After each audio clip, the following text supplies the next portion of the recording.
بسم اللہ الرحمن الرحیم۔ محترم ناظرین السلام علیکم۔ ایک دفعہ ایک صحابی نبی اکرم صلی اللہ علیہ وآلہ وسلم کی بارگاہ اقدس میں حاضر ہو کر کہنے لگے، اے اللہ کے نبی، میں ہلاک ہو گیا۔ جب نبی کریم صلی اللہ علیہ وآلہ وسلم نے دریافت فرمایا تو صحابی نے عرض کیا کہ میں روزے کی حالت میں تھا کہ میری بیوی گھر سے باہر کسی کام سے جانے لگی۔ جب اس کی پنڈلیوں پر میری نظر پڑی تو مجھ سے رہا نہ گیا اور میں نے اپنی بیوی سے اپنی حاجت پوری کی۔ تو نبی کریم صلی اللہ علیہ وآلہ وسلم نے اس صحابی سے فرمایا۔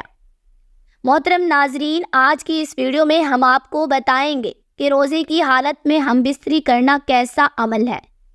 اگر کوئی شخص روزے کی حالت میں ہم بستری کر لے تو کیا اس کا روزہ ٹوٹ جائے گا یا برقرار رہے گا؟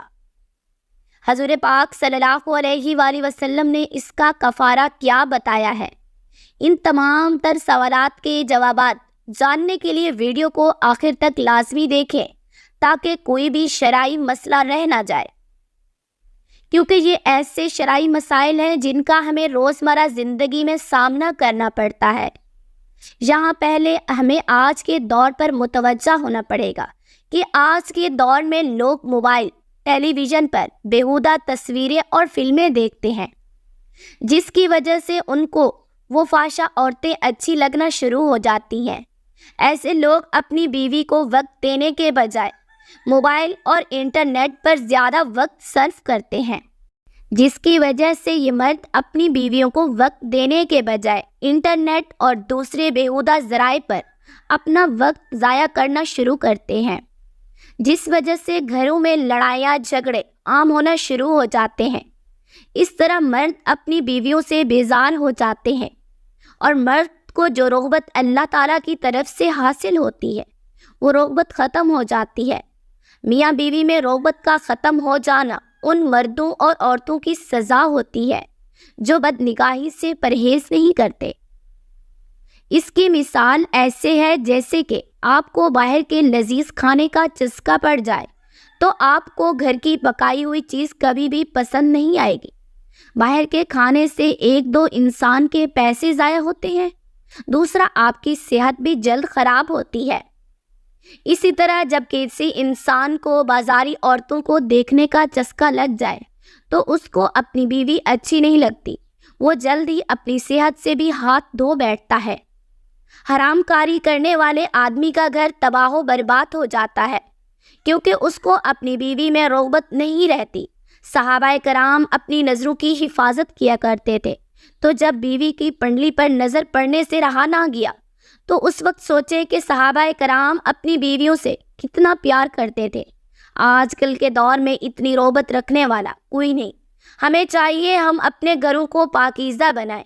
عورتوں کے لیے یہ مشورہ ہے کہ اگر ان کے خاوند سے کوئی بیہودہ حرکت ہو بھی جائے تو اللہ کے واسطے روزے قیامت تک اپنی اولاد کو اس پر عمل نہ کرنے دینا۔ حضرت ابو ہریرہ رضی اللہ تعالیٰ عنہ سے مروی ہے کہ ہم صحابہ کرام رسول پاک صلی اللہ علیہ وآلہ وسلم کے پاس بیٹھے ہوئے تھے کہ ایک بندہ تشریف لایا۔ حضور اکرم صلی اللہ علیہ وآلہ وسلم سے عرض کرنے لگا، اے اللہ کے نبی، میں ہلاک ہو گیا ہوں۔ رسول پاک صلی اللہ علیہ وآلہ وسلم نے دریافت کیا، کیا ہوا؟ تمہارے ساتھ کیا ہوا؟ تم کیوں ایسی باتیں کر رہے ہو؟ اس نے عرض کی، اے اللہ کے نبی، میں روزے کی حالت میں اپنی بیوی سے جمع کر بیٹھا ہوں۔ رسول اکرم صلی اللہ علیہ وآلہ وسلم نے اس بندے سے پوچھا، تیرا کوئی غلام ہے تو اس کو اس کے کفارے میں آزاد کر دے۔ اس بندے نے جواب دیا، اے اللہ کے نبی، میرے پاس کوئی غلام نہیں۔ رسول پاک صلی اللہ علیہ وآلہ وسلم نے فرمایا، تو مسلسل 2 مہینے کے روزے رکھ سکتا ہے؟ اس بندے نے جواب دیا، اے اللہ کے نبی صلی اللہ علیہ وآلہ وسلم، مجھ سے 2 مہینے کے روزے نہیں رکھے جائیں گے۔ رسول صلی اللہ علیہ وآلہ وسلم نے فرمایا، کیا تم 60 مسکینوں کو کھانا کھلا سکتے ہو؟ اس نے عرض کیا، اے اللہ کے نبی، میرے پاس تو اتنی رقم نہیں کہ میں اتنے بندوں کے کھانے کا بندوبست کر سکوں۔ اس کے بعد وہ شخص کافی دیر تک پریشانی کی حالت میں بیٹھا رہا۔ پھر رسول پاک صلی اللہ علیہ وآلہ وسلم کی بارگاہ اقدس میں ایک کھجوروں کا ٹوکرا پیش ہوا۔ رسول پاک صلی اللہ علیہ وآلہ وسلم نے دریافت فرمایا کہ وہ سائل کہاں گیا؟ اس بندے نے جواب دیا، جی حضور میں حاضر ہوں۔ رسول صلی اللہ علیہ وآلہ وسلم نے اس بندے سے فرمایا کہ یہ کھجوریں لے جاؤ اور غریبوں میں خیرات کر دو۔ وہ صحابی کہنے لگے، اے اللہ کے نبی، میں یہ کھجوریں کس کو خیرات کر دوں؟ مجھ سے محتاج تو اس پوری بستی میں کوئی نہیں۔ اس بات پر رسول صلی اللہ علیہ وآلہ وسلم کھل کر مسکرانے لگے۔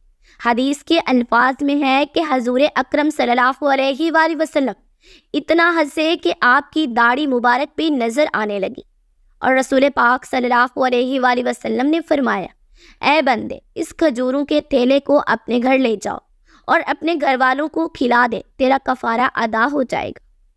اس واقعے کے بعد اللہ رب العزت نے وحی نازل کی، تمہارے لیے روزوں کی راتوں میں اپنی بیویوں کے پاس جانا حلال کر دیا گیا۔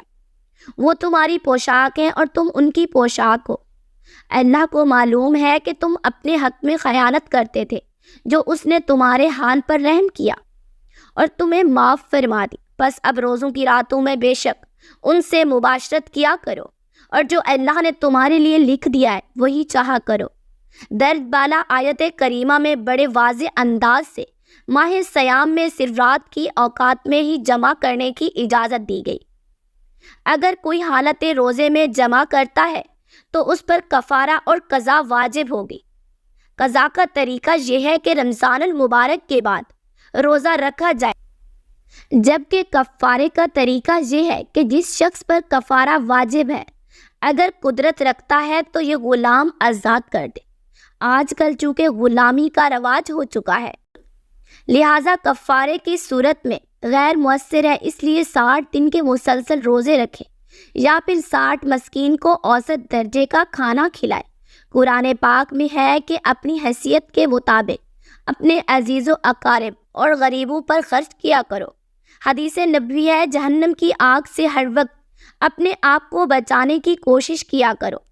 جب تمہیں غصہ آئے تو زیادہ سے زیادہ صدقہ کیا کرو، کیونکہ صدقہ انسان کے غصے کو بڑی جلدی ٹھنڈا کرتا ہے۔ جب انسان سے کوئی غلطی ہو جائے تو اسے چاہیے کہ فوراً سچے دل سے اللہ رب العزت سے معافی مانگ لے، کیونکہ جب اللہ تم سے ناراض ہوتا ہے تو توبہ کے علاوہ وہ تمہارے پاس اور کوئی راستہ نہیں ہوتا۔